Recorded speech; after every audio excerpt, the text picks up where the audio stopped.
الحمد لله رب العالمين والعاقبة للمتقين والصلاة والسلام على خاتم الأنبياء والمرسلين وعلى آله وأصحابه أجمعين. أما بعد، فقد قال الله تبارك وتعالى في القرآن المجيد والفرقان الحميد: قل لو كنتم تملكون خزائن رحمة ربي إذا لأمسكتم خشية الإنفاق وكان الإنسان قتورا. وقال تعالى: ذرهم يأكلوا ويتمتعوا ويلههم الأمل فسوف يعلمون. وعن سيد بن الحسين قال: سمعت مالكا سئل أي شيء الزهد في الدنيا؟ قال: طيب الكسب وقصر الأمل. وعن سفيان الثوري قال: ليس الزهد في الدنيا بلبس الغليظ والخشن وأكل الجشب، إنما الزهد في الدنيا قصر الأمل. وعن أبي هريرة رضي الله تعالى عنه قال: قال النبي صلى الله عليه وسلم: لا يزال قلب الكبير شابا في اثنين، في حب الدنيا وطول الأمل. وعن ابن عباس رضي الله تعالى عنه عن النبي صلى الله عليه وسلم: لو كان لابن آدم واديان من مال لابتغى ثالثا ولا يملأ جوف ابن آدم إلا التراب ويتوب الله على من تاب، أو كما قال عليه الصلاة والسلام. صدق الله العظيم وصدق رسوله النبي الكريم، ونحن على ذلك لمن الشاهدين والشاكرين، والحمد لله رب العالمين. اللهم صل على محمد وعلى آل محمد كما صليت على إبراهيم وعلى آل إبراهيم إنك حميد مجيد. اللهم بارك على محمد وعلى آل محمد كما باركت على إبراهيم وعلى آل إبراهيم إنك حميد مجيد.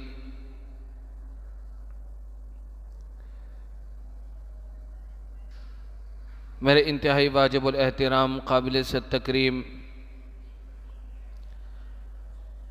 ذی وقار سامعین گرامی اور بزرگان دین،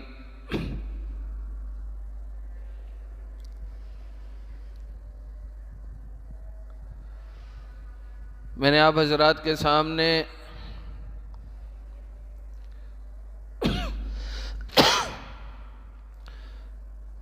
دو مختصر سی آیتیں قرآن مجید کی تلاوت کی اور چند احادیث مبارکہ جناب نبی کریم صلی اللہ علیہ وسلم کے ارشادات میں سے آپ حضرات کے گوش گزار کی.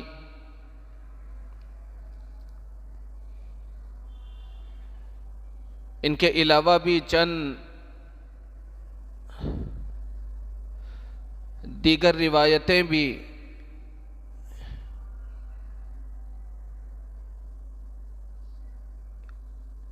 اس عنوان کے تحت موجود ہیں.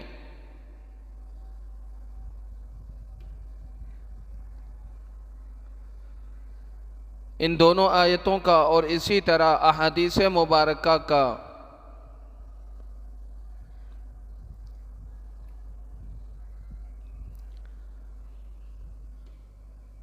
جو پیغام امت کے لیے ہے،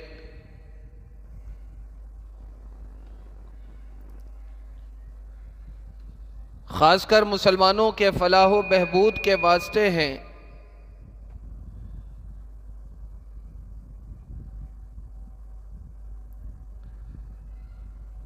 زندگی میں کامیابی اور کامرانی کے لیے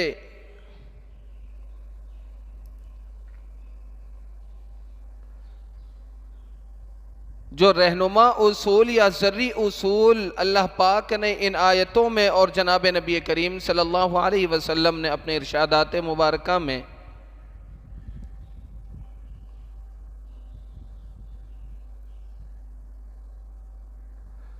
ذکر فرمائی ہیں،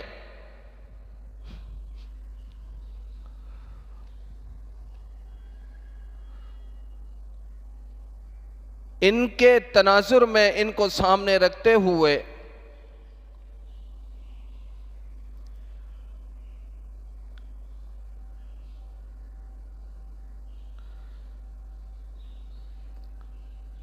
دنیا کے ساتھ بے رغبتی اور فکر آخرت کو دامنگیر کرنے کے حوالے سے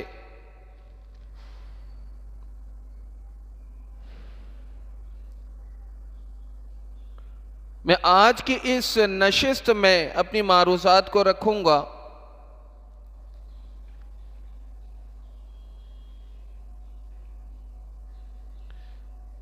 اللہ پاک سے دعا ہے کہ اللہ پاک مجھے حق سچ کہنے کی توفیق عطا فرمائے اور اس پر عمل پیرا ہونے کی ہم سب کو توفیق عطا فرمائے۔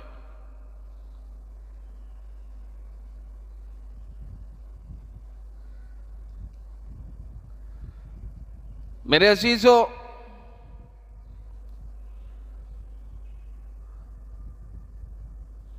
طویل امیدیں وابستہ رکھنا، لمبی امیدوں کے ساتھ جینا،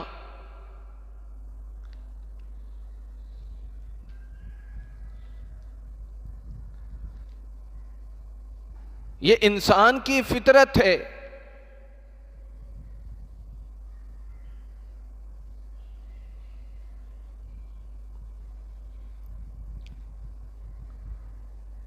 اور اس کی ایک تخلیق کا حصہ بھی ہے۔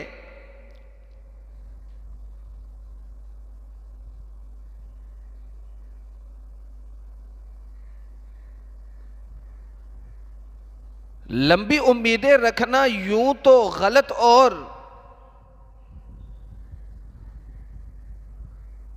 ناجائز نہیں اگر لمبی امیدوں کی وابستگی شرعی اصول کے مطابق ہو۔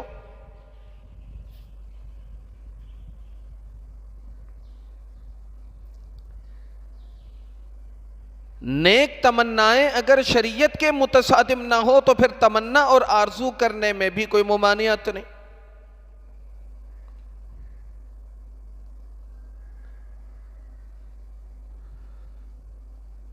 لمبی امیدوں کے ساتھ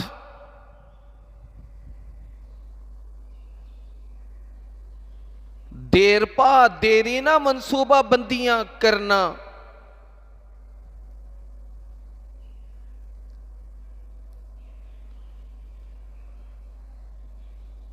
اگر تو یہ آخرت سے انسان کو بے فکر کر دے،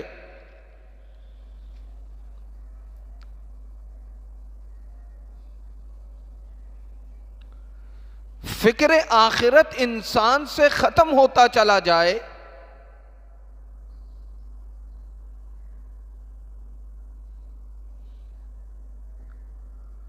تو پھر ایسی صورت میں شریعت کی نظر میں ایسی منصوبہ سازی کی کوئی حیثیت نہیں۔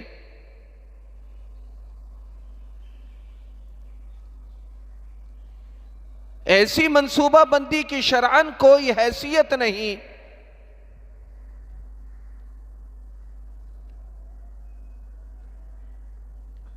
کہ جن کی وجہ سے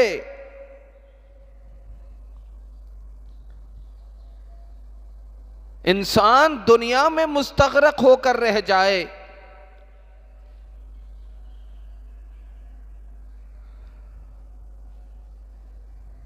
دنیا کی طرف انسان مکمل طور پر مائل ہو جائے،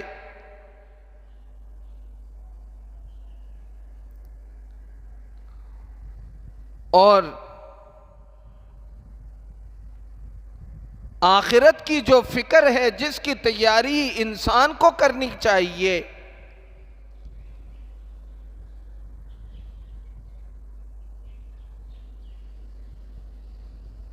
اس حیات جاویدانے کے لیے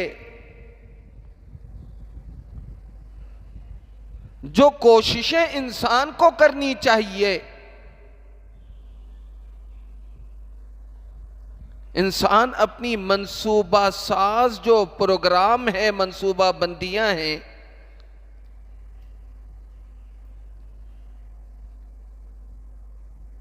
ان کی وجہ سے اگر ان تمام تر جو احکامات ہیں، یعنی آخرت کی فکر کرنا، آخرت کی تیاری کرنا،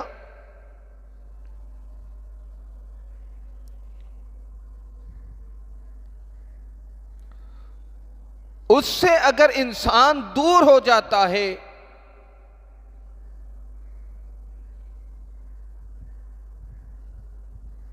تو پھر احادیث مبارکہ کی روشنی میں ایسا شخص بدبخت ہے،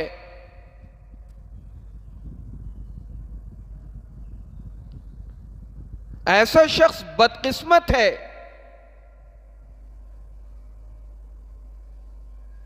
کہ جسے اللہ رب العزت نے بہترین تندرست صحیح سالم وجود سے نوازا،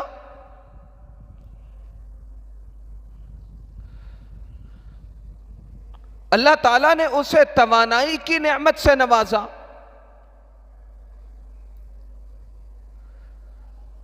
اللہ تعالیٰ نے اس کے اعضاء جوارح کو صحیح سالم تندرست رکھا،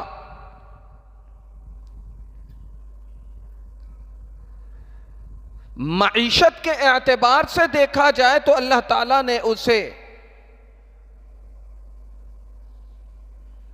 گزر بسر کے وہ تمام اسباب مہیا کر کے دیے ہیں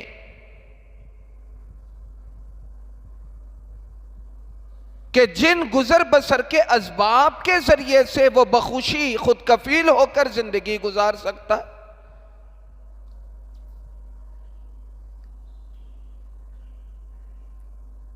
اسے کسی کا محتاج نہیں بنایا،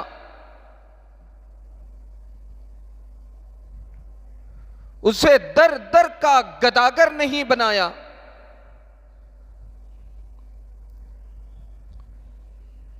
پوشاک کے اعتبار سے، لباس کے اعتبار سے اللہ رب العزت نے اس کو ایسے نمایاں لباس عطا کیے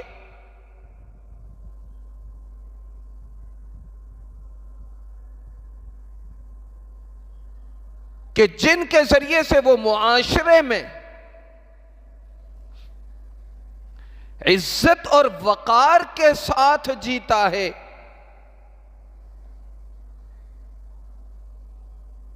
اپنوں کے محافل میں عزت ملتی ہے، پرائے لوگوں کی محفلوں میں عزت ملتی ہے۔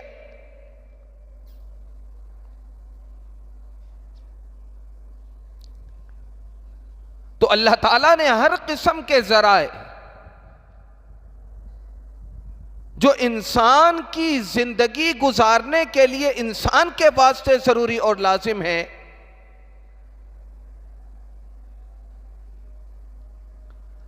اللہ تعالیٰ نے ایسی تمام تر نعمتیں اسے عطا کر دیں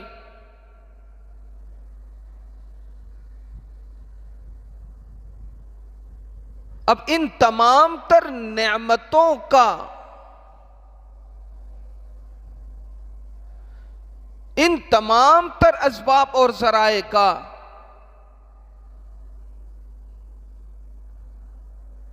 شکر ادا کرنے کا طریقہ یہ تھا کہ انسان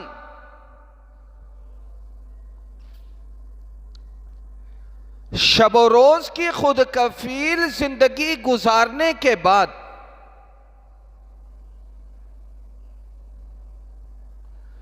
ان ذرائع اسباب کی طرف اپنی تمام تر توانائی لگا کر اپنے آپ کو ضائع اور بیکار کرنے کے بجائے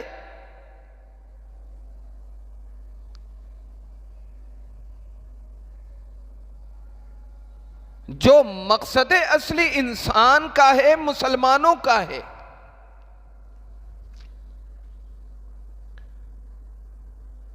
اس پر اسے اپنی توجہ مرکوز کرنے کی ضرورت تھی۔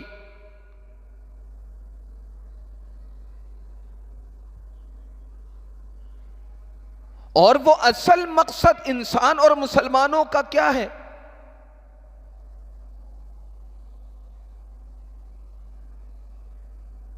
وہ اصل مقصد انسان کا یہ ہے کہ وہ آخرت کی تیاری کرے،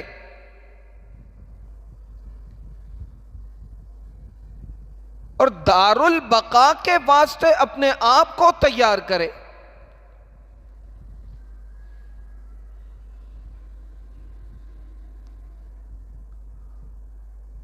اور دنیا کے جو اسباب اور ذرائع ہیں ان سے فائدہ حاصل کر کے اپنے آپ کو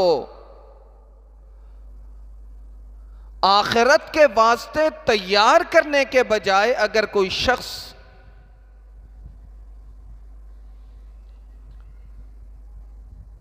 ان اسباب اور نعمتوں کو حاصل کرنے کے بعد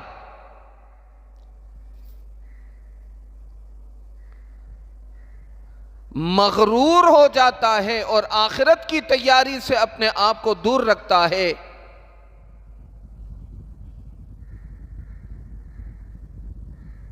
تو حدیث شریف میں آتا ہے کہ ایسا شخص بدبخت ہے کہ جسے اللہ تعالیٰ نے صحت کی نعمت سے نوازا، اللہ تعالیٰ نے معیشت کے جو ذرائع اسباب ہیں اس کے ذریعے سے نوازا، محتاج کسی کا نہ بنایا،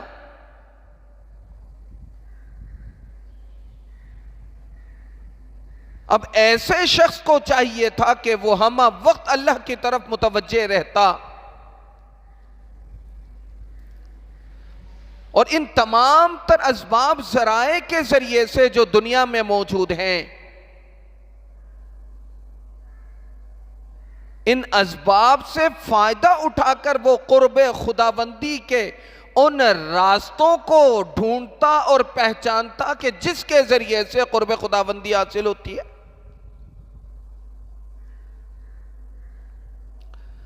اللہ تعالیٰ نے انسانوں پر جو انعامات فرمائے ہیں وہ مغرور ہونے کے لیے تو نہیں، ان انعامات سے لطف اندوز ہونے کے بعد فکر آخرت کو چھوڑنے کے واسطے تو نہیں.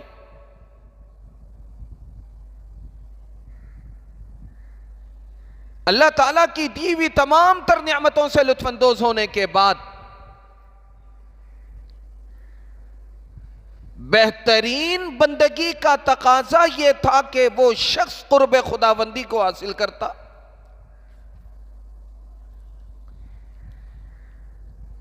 اور ان بدبختیوں سے اپنے آپ کو روک کر رکھتا کہ جن پر اللہ تعالیٰ نے انعامات نازل کیے،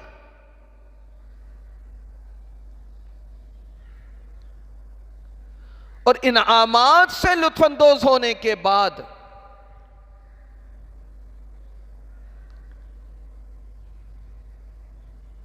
تمام تر آسائشوں کو حاصل کرنے کے بعد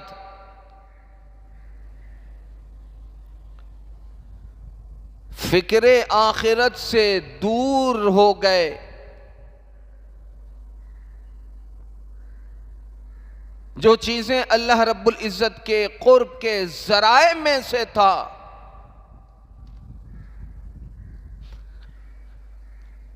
انہیں 4 روزہ زندگی کے بنیادی اسباب بنا کر انہی کی تلاش میں اس کو بڑھاوا دینے کے لیے اپنی زندگیاں گزارتی.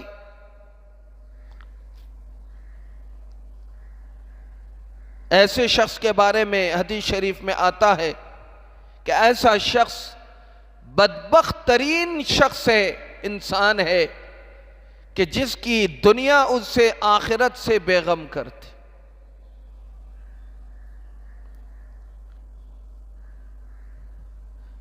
جس کی دنیا کی طرف رغبت اسے فکر آخرت سے دور کر دے، ایسا شخص بدبخت ہے. حضرت انس رضی اللہ تعالی عنہ کی روایت ہے مسند بزار میں. آپ کی اس روایت میں واضح طور پر موجود ہے، حضرت انس رضی اللہ تعالی عنہ فرماتے ہیں کہ 4 لوگ ایسے ہیں جو بدبخت، تمام تر مواقع ہاتھ میں آنے کے بعد، تمام تر نعمتیں حاصل کرنے کے بعد اللہ تعالیٰ کی پہچان اور اس کے قرب کو حاصل کر کے فکر آخرت اپنے اندر پیدا کرنے کے بجائے بدبختی کے راستے کی طرف چل پڑے۔ حضرت انس فرماتے ہیں کہ ایسے 4 قسم کے لوگ ہیں۔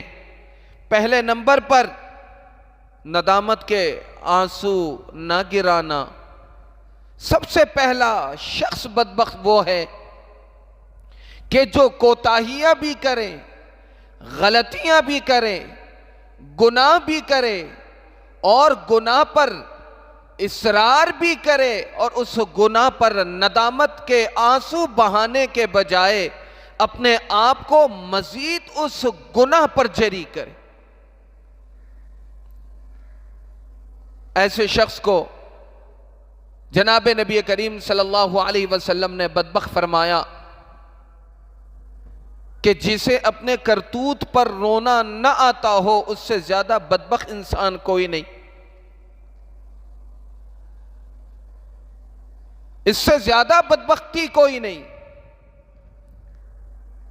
کہ جو گناہ کرنے کے بعد جس کے وہم اور خیال میں گناہ کا تصور بھی نہ آئے، گناہ کرتے ہوئے یہ خیال نہ آئے کہ اللہ رب العزت نے اس گناہ سے منع فرمایا، گناہ بھی کریں، سر چڑھ کر گناہ کریں، اور اس کبیرہ گناہ پر یا صغیرہ گناہ پر دلیل بھی پیش کریں،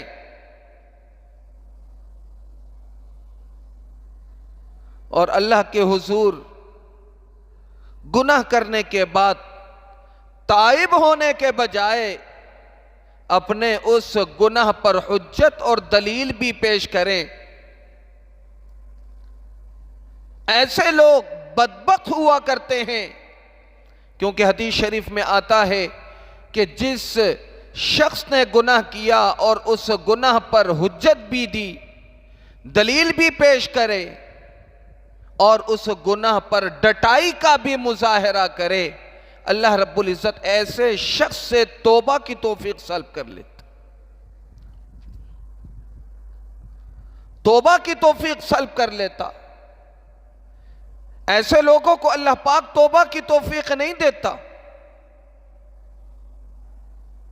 اگر کوئی شخص گناہ کمزور ہے، گناہ اس سے ہو جاتے ہوں اور اپنے گناہ پر وہ دلیل اور حجت پیش کرنے کے بجائے گناہوں سے تائب ہوتا ہو اور کسی کے متوجہ کروانے سے وہ متوجہ بھی ہوتا ہو، تو ایسے شخص رحمت خداوندی کے مورد بنتے ہیں۔ اللہ تعالیٰ کی رحمتیں بھی ایسے لوگوں کی طرف متوجہ ہوتی ہیں اور ان کو توبہ کی بھی توفیق ہوتی ہے۔ فَاسْتَغْفِرُوا رَبَّكُمْ إِنَّهُ كَانَ غَفَّارًا، کہ اللہ تعالیٰ سے مغفرت طلب کرو کیونکہ اللہ تعالیٰ بہترین بخشش فرمانے والی ذات ہے۔ اب اگر اپنی کمی کوتاہیوں کا استحضار ہی نہ ہو، اپنی غلطی کا استحضار ہی نہ ہو، غلط کرنے کے بعد، گناہ کرنے کے بعد اگر احساس دل میں پیدا نہ ہو، تو مجھے یہ بتائیے کہ اللہ پاک توبہ کی توفیق اس شخص کو کیسے دے سکتا ہے؟ اور جس شخص کو اللہ تعالیٰ توبہ کی توفیق نہ دے اور وہ گناہوں کے دلدل میں اسی طرح دھستا چلا جائے، سر تا پا گناہوں کے دلدل میں دھس جائے، تو ایسے شخص سے زیادہ بدنصیب اور بدبخت کون ہو سکتا ہے کہ اللہ پاک کی رحمت کی، مغفرت کی وسعتوں کے باوجود اسے اپنے گناہ کا اعتراف کر کے، غلطیوں کا اعتراف کر کے، ندامت کا اظہار کر کے اللہ کے حضور توبہ کی توفیق نہیں ہوئی۔ کیوں؟ اس وجہ سے کہ توبہ کی توفیق بھی اللہ کی طرف سے ہے، اور اگر اللہ پاک توبہ کی توفیق کو سلب کر دے تو پھر کوئی بھی گنہگار انسان تائب نہیں ہو سکتا، اور گناہ کی توفیق ہمیشہ توبہ کی توفیق گناہ کرنے کے بعد اسی سے سلب ہوتی ہے کہ جس کو اپنے کیے پر ندامت ہو اور اسے اندازہ ہو کہ اس نے گناہ کا ارتکاب کیا۔ ہم گناہ بھی کرتے ہیں، ڈٹائی کے ساتھ کرتے ہیں، سینہ زوری بھی اپنے گناہ پر دکھاتے ہیں، کرتے ہیں۔ میرے عزیزو، اگر ہماری بداعمالیاں اور اسی طرح گناہوں کا یہ معیار رہا تو پھر اللہ پاک کی رحمتوں سے پر امید رہنا بیکار ہے، کیونکہ اللہ پاک نے قرآن مجید میں واضح طور پر فرما دیا ایمان والوں کو، الف لام میم احسب الناس ان یترکوا ان یقولوا آمنا وہم لا یفتنون۔ تمہارا یہ کہہ دینا ناکافی ہے کہ تم صاحب ایمان ہو، تم نے کلمہ پڑھ لیا، آخرت پر تمہارا ایمان ہے، جناب نبی کریم صلی اللہ علیہ وسلم کی نبوت پر تمہارا ایمان ہے۔ جب تم نے یہ کہہ دیا، اس کا اقرار کر لیا، تو پھر ایمان کے تمام تر اجزاء پر عمل کرنا، ایمان کے تمام تر شعبوں پر عمل کرنا ضروری تھا، کیونکہ کلمہ لا الہ الا اللہ محمد الرسول اللہ ایمان کے تمام تر تقاضوں پر عمل کرنے کی دعوت دیتا ہے۔ جس شخص پر کلمہ توحید کا اثر ہوا ہو وہ ایمانیات کے تمام شعبے جات پر عمل پیرا ہوتا ہے، اور جس شخص نے صرف زبان سے کلمہ پڑھ لیا ہو اور عملی طور پر اس نے ایمانیات کے تقاضوں پر عمل نہ کیا ہو تو وہ شخص کبھی بھی کامران اور کامیاب نہیں ہو سکتا۔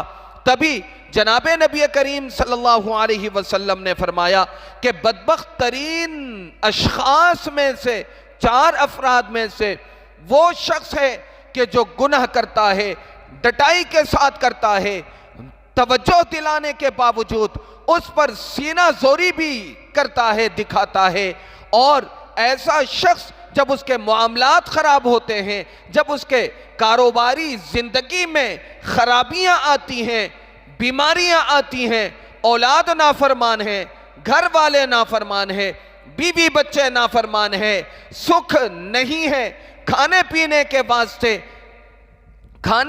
کے واسطے روزی کا انتظام نہیں ہے، روزگار کا انتظام ہے تو اس میں برکتیں نہیں ہیں۔ اس کی بنیادی وجہ یہ ہے کہ گناہ انسان کرتا ہے، چھپ چھپا کر کرتا ہے، اور اسی طرح احساس اپنے اندر رکھ کر کرتا ہے، اور پھر بعد میں اس میں ملامت کی صورت میں، ملامت ہونے کی صورت میں یا ملامت کیے جانے کی صورت میں اس پر تائب بھی ہوتا ہے، اور اللہ کے حضور توبہ کر کے اپنے کیے پر نادم ہوتا ہے، اور آنسو بہا کر رو کر اللہ تعالیٰ سے توبہ کرتا ہے کہ ربا مجھ سے غلطی ہو گئی ہے، میں نے غلط کیا، میں انسان ہوں، خطا کا پتلا ہوں، کمزور ہوں، چاہتے نہ چاہتے ہوئے بھی شیطان کے چنگل میں پھنس کر مجھ سے گناہ کا صدور ہوا، گناہ کا ارتکاب میں نے کیا۔ ربا تیری ذات ہے معاف کرنے والی، تو معاف کر دے، ہم خطا کار ہیں، سیاکار ہیں، خطا کا پتلا ہیں، لیکن تیری رحمت کی وسعتیں بے شمار ہیں، یا اللہ ہم پر اپنی رحمت کی بہاریں چلا دے، اپنی رحمت کی وسعتوں کا مظہر ہم پر دکھلا دے۔ میرے عزیزو، جو شخص گناہ کرے اور اللہ تعالیٰ سے توبہ استغفار کرے اور اللہ کے حضور ندامت کے آنسو بہائے، وہ شخص نیک بخت ہوا کرتا ہے، اور اس شخص کے بارے میں امید کی جا سکتی ہے کہ اللہ تعالیٰ اس کے واسطے اپنے بخششوں کے دروازے کھول دے گا، اور اس کے برخلاف وہ شخص بدقسمت ہے اور اسی طرح بدبخت ہے کہ جو گناہ بھی کرتا ہے، ڈٹائی کا بھی مظاہرہ کرتا ہے، بار بار کرتا ہے، سمجھائے جانے کے باوجود، توجہ دلائے جانے کے باوجود، گناہوں سے بچنے کے بجائے گناہوں کو سر چڑھ کر کرتا ہے۔ ایسا شخص بدنصیب ہے۔ ایسے لوگوں کو احادیث مبارکہ کے تناظر میں کہہ رہا ہوں اور پورے وثوق کے ساتھ کہہ رہا ہوں، اللہ تعالیٰ ایسے لوگوں کو توبہ کی توفیق نہیں دیتا، ایسے لوگوں کو توبہ کی توفیق نہیں دیتا، ایسے لوگوں کو دوسرے لوگوں کے واسطے معاشرے میں نشان عبرت بنا دیا کرتا ہے، ایسے لوگوں کو نشان عبرت بنا کر ان کے قرب و جوار کے لوگوں کے لیے، ان کے ماننے والوں کے لیے ان کے پیچھے چلنے والوں کے لیے نشان عبرت بنا کر ایسے لوگوں کو رسوا کر دیا کرتا ہے۔ رسوائی 4 روزہ زندگی میں مقدر ہو نہ ہو، لیکن یہ بات یاد رکھیے گا اخروی اعتبار سے ایسے لوگوں کے لیے رسوائی مقدر ہے۔ اخروی اعتبار سے ان کی رسوائی کو کوئی نہیں ٹال سکتا، ان کی رسوائی کو کوئی ختم نہیں کر سکتا، ان کی رسوائی کو کوئی تبدیل نہیں کر سکتا۔ دنیا کے ٹیپ ٹاپ میں رہ کر، دنیا کے اسباب اور ذرائع کو لے کر، دنیا کے تمام تر آلات کو استعمال کرتے ہوئے آپ دنیا داروں کے سامنے، دنیا والوں کے سامنے اپنے آپ کو نیک بخت تو دکھا سکتے ہیں، لیکن یہ بات یاد رکھیے گا کہ شریعت کا جو اصول ہے، شریعت کا جو ترازو ہے، شریعت کا جو میزانیہ ہے، شریعت کا جو سانچہ ہے، اس میں جو شخص ڈلے گا وہ شخص نیک بخت ہو سکتا ہے۔ دنیا کے اعتبار سے بھی، آخرت کے اعتبار سے بھی نیک بختی کا فیصلہ تم کرو، اس کا معیار اور ہے۔ نیک بختی کا فیصلہ جناب نبی کریم صلی اللہ علیہ وسلم کے ارشادات میں جو ہیں، اسی طرح قرآن مجید میں جو ہے، وہ معیار الگ ہے، وہ معیار مسلم ہے۔ اس معیار کو نہ کوئی توڑ سکتا ہے، نہ کوئی توڑ سکا، اس معیار کو نہ کوئی جھٹلا سکتا ہے، نہ آج تک کوئی جھٹلا سکا۔ ایک معیار وہ ہے کہ جو آپ نے بنایا، ایک معیار وہ ہے جو میں نے بنایا۔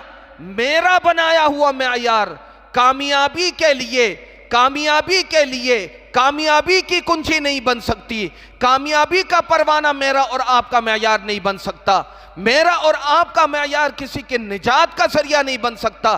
نجات کا ذریعہ اسی معیار کو بنانا پڑے گا کہ جو معیار محمد عربی صلی اللہ علیہ وسلم نے آج سے 1450 سال پہلے مدنی زندگی میں عملی طور پر عمل کر کے صحابہ کرام رضوان اللہ علیہم اجمعین کو تعلیم دے کر اس پر عمل کروا کے یہ امت کو باور کرایا کہ معیار وہ ہے کہ جس معیار کو جناب نبی کریم صلی اللہ علیہ وسلم کے عمل نے واضح فرمایا۔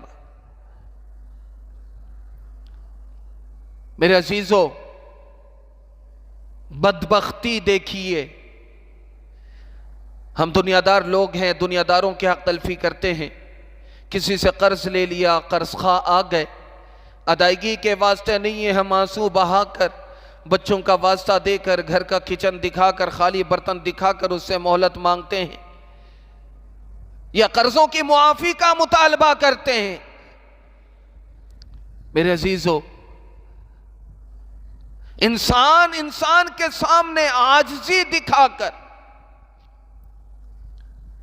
اپنی کمزوری کا سامنے والے کو احساس دلا کر درگزر کرنے کی معافی کی درخواست کرتا ہے۔ لیکن میرے عزیزو، اگر کسی کے آنسو عاجزی کے، اقرار جرم کے، اقبال جرم کے آنسو اگر نہ گرے تو وہ رب الارباب کے سامنے نہیں گرتے۔ حدیث شریف میں آتا ہے کہ جو شخص توبہ کرتا ہے اور اللہ کے حضور ہاتھ اٹھا کر گڑ گڑاتا ہے، اللہ پاک اس کے آنسو کو زمین پر گرانے سے پہلے اس کی بخشش فرما دیتے۔ زمین پر اس کے آنسو کے بوند گرنے سے پہلے اللہ تعالیٰ آپ کے آنسو سے، آپ کے آنکھوں سے بہتے ہوئے آنسو کو برباد نہیں کرتا، رائگاں نہیں جانے دیتا۔ دنیا داروں کے سامنے لاکھ آنسو بہا کر دیکھ لے، دنیا داروں کے سامنے ہاتھ پھیلا کر دیکھ لے، جھولیاں پھیلا کر دیکھ لے، دنیا دار بخشتے نہیں ہیں۔ لیکن رب الارباب کے دربار کا قانون ہی نرالا اور جدا ہے کہ جو شخص اللہ رب العزت کے دربار میں حاضر ہو کر اپنے کیے پر نادم ہو کر توبتاً نصوحا کرتا ہے، سچی توبہ کرتا ہے۔ یا ایھا الذین آمنوا توبوا الی اللہ توبتاً نصوحا۔ حضرت علی کرم اللہ وجہہ نے توبۃ نصوحا کی وضاحت میں 7 باتیں ارشاد فرمائی. علماء کرام نے ان 7 باتوں کو 3 میں خلاصہ کر دیا. سب سے پہلے اعتراف جرم کرنا ضروری ہے. آپ کو پتہ ہونا چاہیے کہ آپ نے غلط کیا، جرم کیا، گناہ کیا. اقبال جرم کرنے کے بعد اس پر ندامت کا اظہار ہونا چاہیے کہ آپ نادم ہو، شرمندہ ہو. شرمندگی اگر آپ کے اندر آئے گی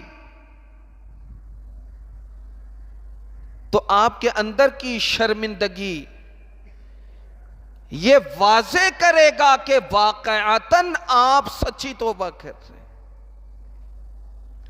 اور ساتھ میں اس بات کا بھی دل میں استحضار ہو کہ آئندہ اس گناہ کو نہیں کروں گا، آئندہ اس غلطی کو نہیں کروں گا. حضرات مفسرین نے لکھا ہے کہ جس نے ان 3 باتوں کو ملحوظ رکھ کے اللہ کے حضور توبہ کی، ایسی توبہ کی کیفیت کو توبۃ نصوحا کہا جاتا ہے. اقبال جرم نہ کرے، ندامت کا اظہار کر لے. اعتراف جرم نہیں کرتے، نادم ہے اندرونی طور پر، آئندہ نہ کرنے کا عہد بھی کرے تو بھی توبۃ نصوحا کے معیار میں داخل نہیں ہو سکتے. توبۃ نصوحا کے معیار میں داخل نہیں ہو سکتے. توبۃ نصوحا کا معیار وہ معیار ہے کہ جس توبہ کے ذریعے سے خود آپ کو نصیحت حاصل ہو،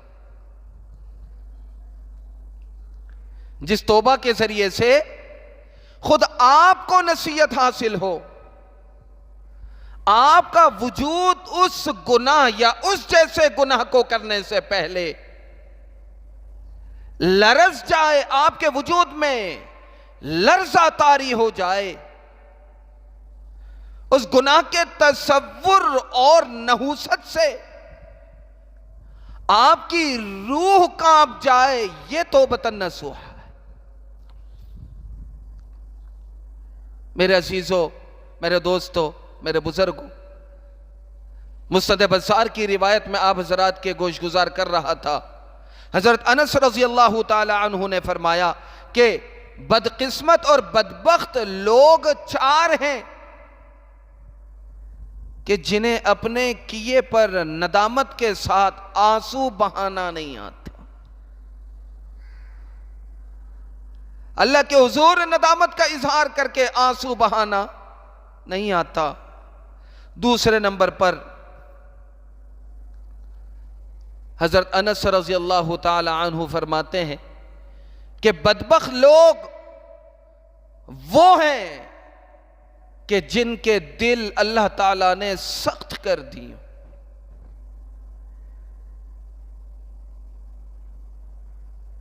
دلوں کی سختی کا یہ مطلب نہیں کہ بڑے بہادر ہیں، نہ خوف آتا ہے کسی حال میں، نہ کسی صورت میں، نہ کسی چیز سے. دلوں کی سختی کا مطلب یہ ہے کہ نیکی کو قبول کرنے کی صلاحیت اس دل میں نہیں رہی. کثرت گناہ کی وجہ سے دل داغدار ہو چکا. حدیث شریف میں آتا ہے کثرت گناہ کی مثال ایسی ہے کہ کسی سفید پوش کے لباس میں کوئی ایک نشان پڑ جائے، اگر تو وہ اس نشان کو صاف کر لیتا ہے تو پورا لباس اس کا صاف ستھرا رہے گا. اور اگر یہ کہہ کر لاپرواہی کرے ایک ہی نشان ہے تو آپ دیکھیے گا لازمی دوسرا دھبا اور نشان بھی پڑ جاتا ہے، یوں ہی لاپرواہی رہتی ہے. تیسرا دھبا بھی پڑ جاتا ہے، لاپرواہی رہتی ہے. چوتھا نشان بھی پڑ جاتا ہے، لاپرواہی رہتی ہے، یہاں تک کہ وہ سفید پوشاک لباس دھبے اور نشانات سے داغدار ہو جاتا، اور پھر وہ لباس اتنا داغدار ہو جاتا ہے، اتنا داغدار ہو جاتا ہے کہ آپ کی چاہت کے باوجود ان داغوں کو، ان دھبوں کو صاف کر کے اس لباس کو صاف کرنا، پوشاک کو صاف کرنا ممکن نہیں ہوتا، اس لباس کو صاف کرنا ممکن نہیں ہوتا، اس کپڑے کو صاف کرنا ممکن نہیں ہوتا، کیونکہ اس لباس کو داغدار ہونے سے پہلے چند داغوں میں اگر اسے دھو لیا جاتا، صاف کر لیا جاتا، تو پھر وہ لباس صاف ہوتا، مزید دھبوں کے لگنے کی صورت میں ان کو بھی دور کرنا آسان ہوتا۔ دل کی مثال بھی ایسی ہی ہے، اور گناہوں کی مثال بھی داغ اور دھبوں کی سی ہے۔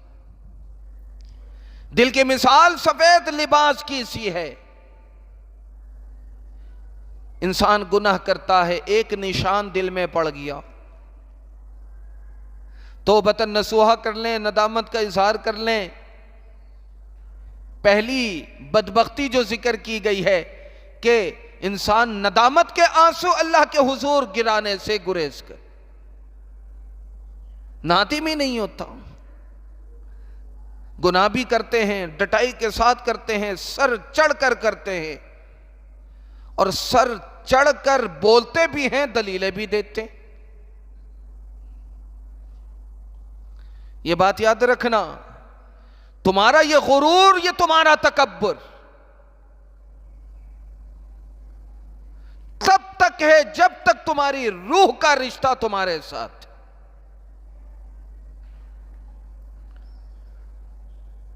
اور اللہ رب العزت تمہیں اس غرور پر مہلت بھی دیتا ہے، اس کبر پر مہلت بھی دیتا ہے۔ مہلتوں کے باوجود اگر کسی نے قدر نہ کی، مہلتوں کے باوجود اگر کسی نے اپنے آپ کو نہ سدھارا، تو یہ بات یاد رکھنا، ان بطش ربک لشدید، جب میرا رب پکڑنے پہ آتا ہے تو یہ بات یاد رکھنا کہ میرے رب کی پکڑ سے کوئی کسی کو نہیں بچا سکتا، میرے رب کے عذاب سے کوئی کسی کو نہیں بچا سکتا۔ اس دن سے ڈرو کہ جس دن تمہارے غرور اور کبر کی وجہ سے اللہ رب العزت تمہیں نشان عبرت بنا دے باقی لوگوں کے لیے، تمہیں نشان عبرت بنا دے۔ اور یہ بات یاد رکھنا کہ نشان عبرت وہ بنتے ہیں کہ جنہوں نے اللہ رب العزت کی غیرت کو بار بار چیلنج کیا ہوتا۔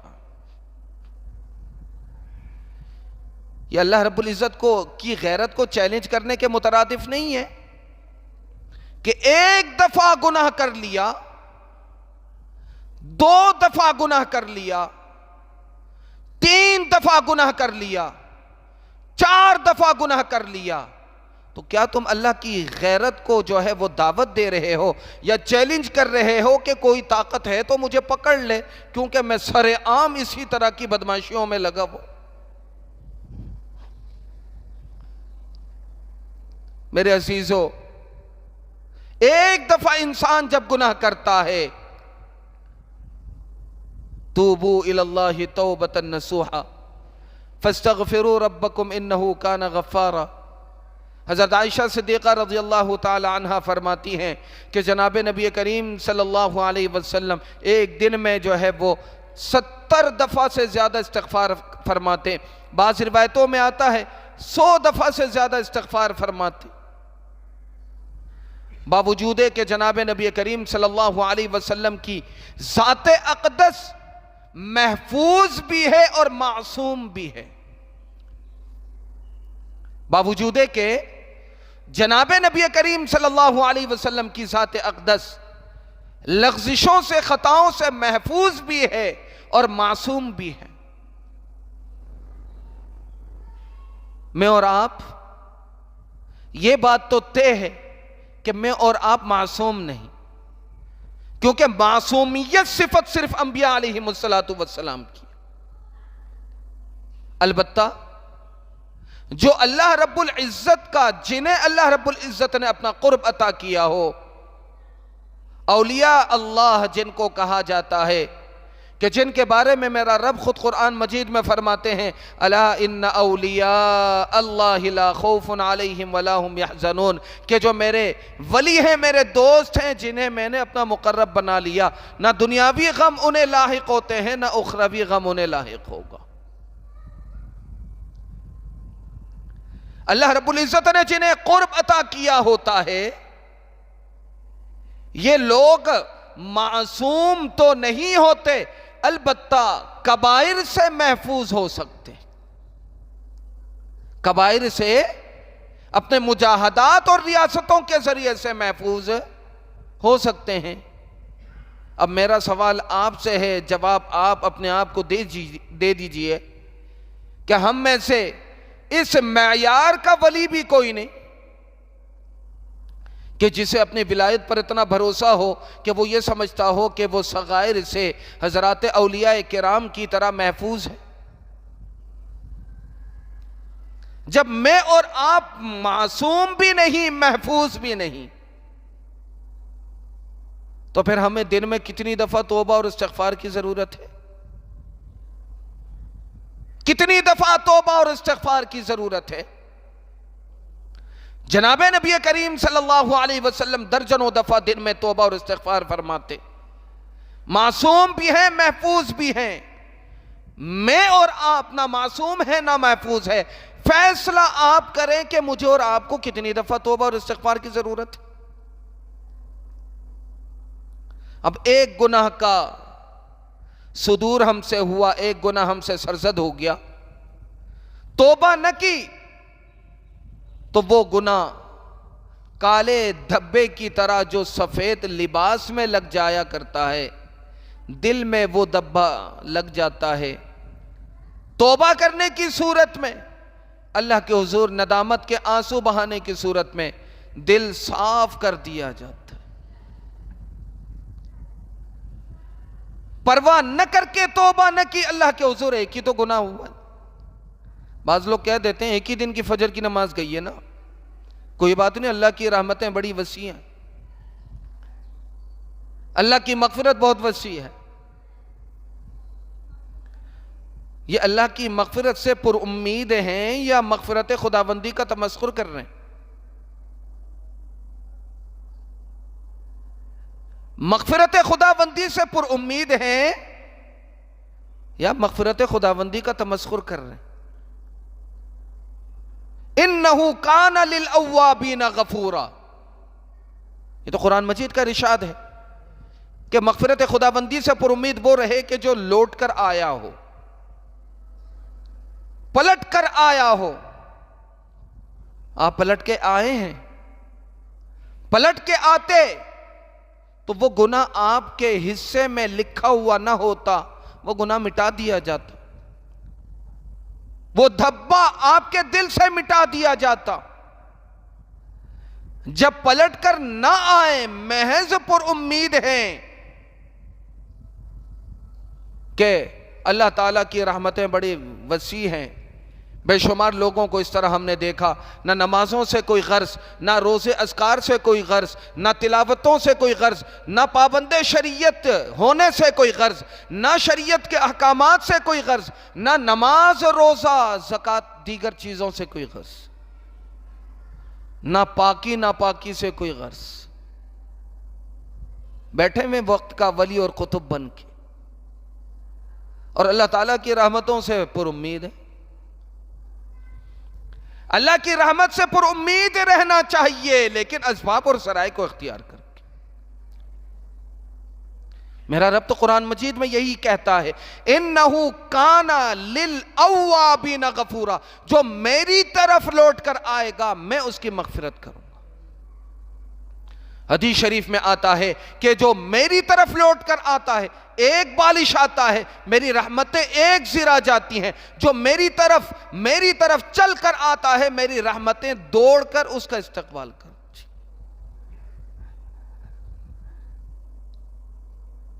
کہیں پر یہ آیا ہے احادیث مبارکہ میں یا قرآن مجید میں؟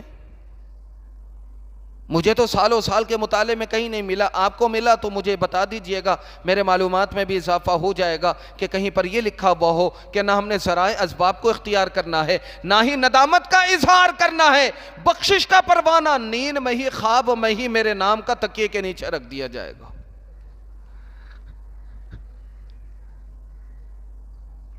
شیخ چلی کی طرح احمقوں کی دنیا میں جو ہے وہ خوابوں کے محلات بنانے سے گریز کرے میرے بھائی۔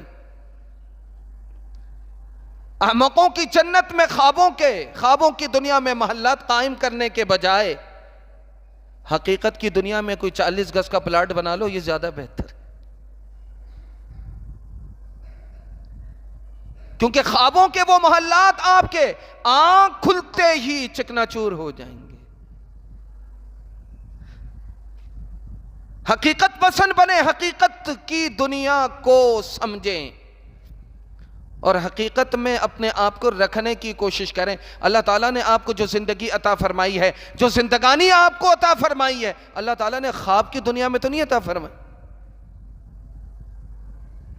اللہ تعالیٰ نے آپ کے وجود کا تعلق حقیقت کے ساتھ رکھا ہے۔ خواب کی دنیا کے ساتھ آپ کا تعلق نہیں رکھا۔ آپ کو بھوک لگتی ہے، سو جاتے ہیں، خواب میں پیٹ بھر جاتا ہے۔ آپ کو کپڑے کی ضرورت ہے، خواب میں کپڑے پہنا دیے جاتے ہیں۔ آپ کو معیشت کی ضرورت ہے، خواب میں نوکری مل جاتی ہے، لاکھوں کروڑوں کا آپ کو چیک مل جاتا ہے۔ ایسا تو نہیں ہے۔ خوابوں کی دنیا سے نکل کر حقیقت کو سمجھنے کی ضرورت ہے۔ دوسرے نمبر کا بدبخت ترین شخص وہ ہے کہ جس کے بارے میں حضرت انس رضی اللہ تعالی عنہ فرماتے ہیں کہ جس کا دل سخت، اور دلوں کی سختی میرے عزیزوں یہی سمجھانا چاہ رہا تھا کہ دلوں میں سختی آتی ہے گناہوں سے۔ ایک دفعہ گناہ کر کے اگر اسے دھو دیا، دل آپ کا صاف ہو گیا۔ ایک دفعہ گناہ کر کے اگر دل کو صاف کر دیا تو دوبارہ گناہ ہونے کی صورت میں وہ ایک نشان جو آپ کے دل پر پڑا ہے واضح طور پر نظر آئے گا، اور فکر آپ کو دامنگیر ہوگی کہ یہ ایک دھبا مٹا دوں تاکہ سفید لباس سفید ہی رہے۔ اور اگر آپ نے توجہ نہ دی، اس ایک نشان کو رہنے دیا، اس نشان پر ایک اور نشان پڑ جائے گا، یوں ہی آپ بے توجہی میں، لاپرواہی میں دوسرا نشان بھی اپنے لباس میں چھوڑ بیٹھیں گے۔ دل کی مثال بھی ایسے ہی ہے۔ دوسرا دھبا پڑا، پھر توفیق نہیں ہوئی، جھٹکا نہیں لگا۔ میں نے اور آپ نے نماز اور روزے اذکار کا معیار مصیبتوں کو بنا لیا۔ مصیبتیں جب ہمارے سروں پر منڈلاتی ہیں، ہمارے سر چڑھ کر مصیبتیں بولتی ہیں، تو ہم ولی اللہ بھی بن جاتے ہیں، تہجد گزار بھی بن جاتے ہیں، صف اول کے پابند بھی ہو جاتے ہیں۔ ایک صاحب میرے پاس آئے، یہ عملی زندگی اور مشاہدے کی بات کر رہا، مجھے کہنے لگے کہ میں پابندی کے ساتھ 4 بجے روز اٹھتا ہوں تہجد کے لیے۔ میں نے ہنس کے اسے کہا کہ میں نے کہا اے بندہ خدا، اے بندہ خدا، اپنی دنیا کے لیے، میں مزید تفصیلات نہیں بتا رہا، اپنی دنیا کو حاصل کرنے کے لیے، دنیا کی لیلا کو حاصل کرنے کے لیے، دنیا جو آپ کی محبوب ترین چیز بن چکی ہے، اس کے لیے آدھی رات کو بھی اٹھ کر اللہ سے مانگ رہا ہے۔ کبھی اللہ سے اللہ کو مانگنے کے لیے آدھی رات کو اٹھا ہے؟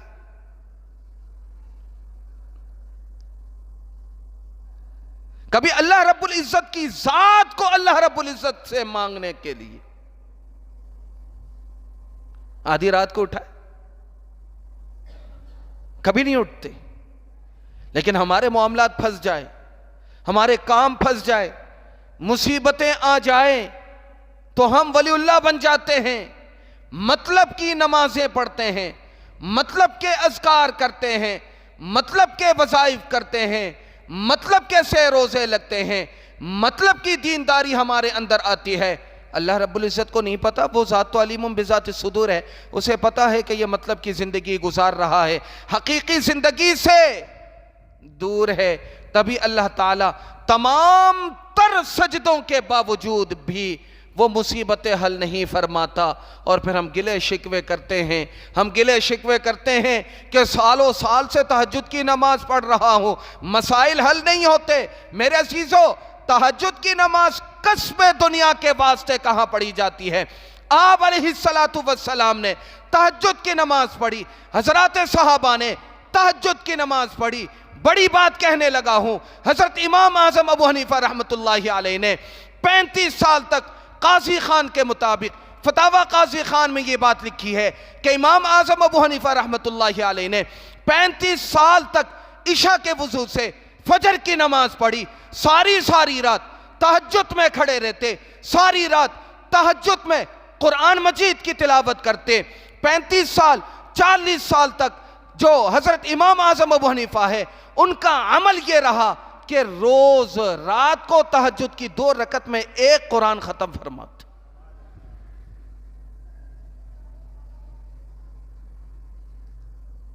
روز 2 رکعتوں میں ایک قرآن ختم فرماتے۔ امام اعظم ابو حنیفہ رحمۃ اللہ علیہ کے بارے میں آتا ہے 25 سال تک ممنوعہ جو 5 دن سال میں آتے ہیں، 25 سال مسلسل روزے رکھے۔ عبادت کسے کہتے ہیں میرے عزیزو؟ یہ سمجھانا چاہ رہا ہوں۔ ایک دفعہ حضرت امام اعظم ابو حنیفہ رحمۃ اللہ علیہ بیت اللہ شریف تشریف لے جاتے ہیں۔ دربان جانتا تھا اس وقت کا ولی ہے، اس وقت کا امام ہے، تمام ائمہ کرام کی سرپرستی، تمام ائمہ کرام پر سرپرستی امام اعظم ابو حنیفہ رحمۃ اللہ علیہ کی رہی۔ دربان سے اجازت مانگی، بیت اللہ شریف کا دروازہ کھولا گیا، اندر گئے، 2 رکعت نفل پڑھی، ایک رکعت میں 15 سپارے، ایک رکعت میں 15 سپارے، 30 سپارے 2 رکعت نوافل میں ختم کرنے کے بعد ہاتھ اٹھا کر دعا کرتے ہیں، ہاتھ اٹھا کر دعا کرتے ہیں۔ دعا کے الفاظ یہ ہیں، امت کے واسطے اس میں سبق ہے، غور کرنے کی ضرورت ہے۔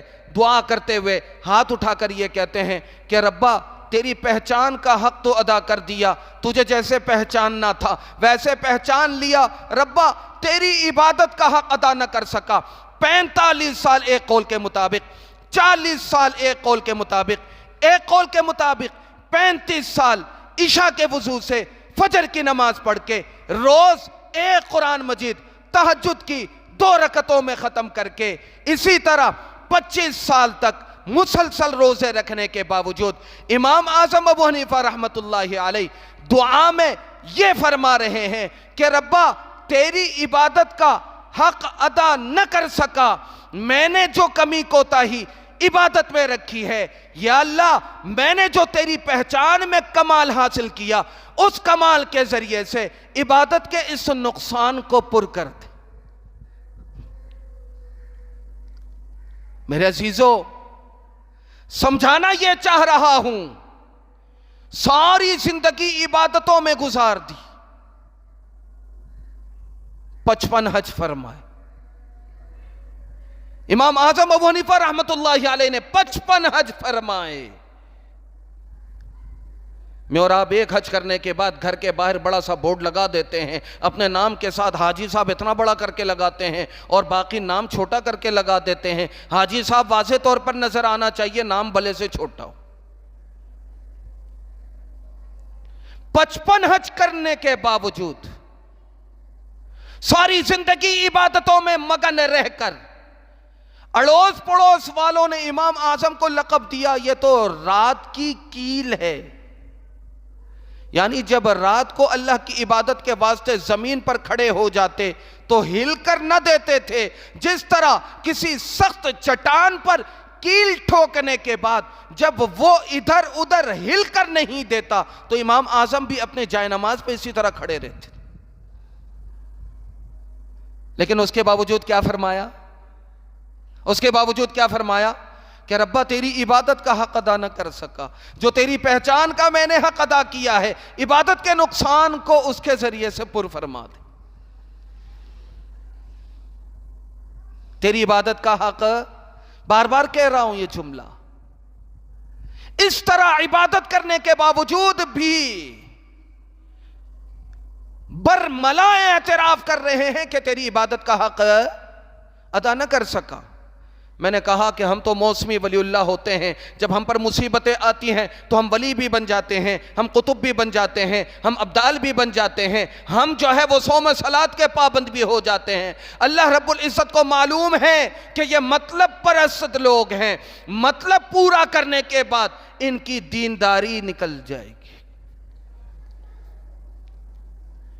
تبھی اللہ تعالی ہمارے مطالب کو پورا نہیں کرتا۔ کیوں؟ اس وجہ سے کہ دنیا داری میں خود غرضی دکھا دو، تمہارے دل کے اندر گھس کر کوئی مشاہدہ نہیں کر سکتا، لیکن عبادتیں اللہ کے واسطے ہوتی ہے، عبادتوں کے اندر دو نمبری نہیں چل سکتی۔ کیوں؟ اس وجہ سے کہ تمہارا رب تمہارے دل کے حال کو بخوبی جانتا۔ دوسرے نمبر کا بدبخت اور بدنصیب شخص وہ ہے کہ جس کے دل کو اللہ تعالیٰ نے سخت کر دیا، اور اس سختی پر جو ہے وہ مزید وضاحتیں بھی ہیں احادیث مبارکہ کے تناظر میں۔ انشاءاللہ زندگی بخیر و عافیت رہی تو آئندہ جو میں عرض کروں گا، بس آپ حضرات سے میری یہی درخواست ہے کہ حضرت انس رضی اللہ تعالیٰ عنہ کا کم از کم جو بدبختی کے حوالے سے جو پہلی علامت اور پہچان ہے، کم از کم اس پورے ہفتے میں کوشش کریں کہ اس بدبختی کا مورد نہ بنے، اور وہ بدبخت نہ بنے کہ جو تمام تر کوتاہیاں لغزشیں کرنے کے باوجود جنہیں اپنے گناہوں کا احساس نہ ہو، اور اللہ رب العزت کے سامنے ندامت کے دو آنسو جن کے نہ نکلتے ہوں، بس اللہ رب العزت کے حضور دعا کیجئے گا کہ اللہ تعالی ہمیں ایسے بدبختوں میں سے نہ بنائے۔ اللہ پاک ہمیں ان باتوں پر عمل پیرا ہونے کی توفیق عطا فرمائے۔ وآخر دعوانا ان الحمدللہ رب العالمین۔